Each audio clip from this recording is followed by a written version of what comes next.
खबर यह है कि मर्दान में गैर कानूनी सिगरेट फैक्ट्री पर रेवेन्यू टैक्स ऑफिस पेशावर की कामयाब कार्रवाई। मर्दान में सिगरेट फैक्ट्री पर छापा, गैर रजिस्टर्ड मशीनरी बरामद कर ली गई और FBR ज़राए के मुताबिक बरामद शुदा मशीनरी की यौमिया पैदावार तकरीबन 6 से 7 हज़ार किलोग्राम तंबाकू थी। गैर कानूनी प्रोडक्शन से रोज़ाना तकरीबन 45 मिलियन रुपए की गैर कानूनी आमदन हासिल की जा रही थी। गैर रजिस्टर्ड मशीनरी खास तौर पर अंदरून मुल्क और आज़ाद कश्मीर में गैर कानूनी सिगरेट की पैदावार के लिए इस्तेमाल हो रही थी। इससे कबल भी वफाकी बोर्ड ऑफ रेवेन्यू ने जाली सिगरेट कार्टेल पकड़कर अरबों रुपए के टैक्स नुकसान से बचाया था। गवर्नेंस में नाकामी की वजह से खैबर पख्तूनख्वा और गैर कानूनी सरगर्मियों का गढ़ बन चुका है।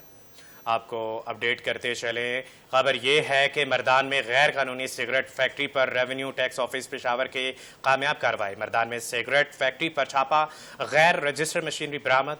FBR ज़राए के मुताबिक बरामद शुदा मशीनरी की यौमिया पैदावार तकरीबन 6 से 7 हज़ार किलोग्राम तंबाकू थी। गैर कानूनी प्रोडक्शन से रोज़ाना तकरीबन 45 मिलियन रुपए की गैर कानूनी आमदनी हासिल की जा रही थी। गैर रजिस्टर्ड मशीनरी खास तौर पर अंदरून मुल्क और आज़ाद कश्मीर में गैर कानूनी सिगरेट की पैदावार के लिए इस्तेमाल हो रही थी। इससे कबल भी वफाकी बोर्ड ऑफ रेवेन्यू ने जाली सिगरेट कार्टेल पकड़कर अरबों रुपए के टैक्स से नुकसान से बचाया था। गवर्नेंस में नाकामी की वजह से खैबर पख्तूनख्वा और गैर कानूनी सरगर्मियों का गढ़ बन चुका है।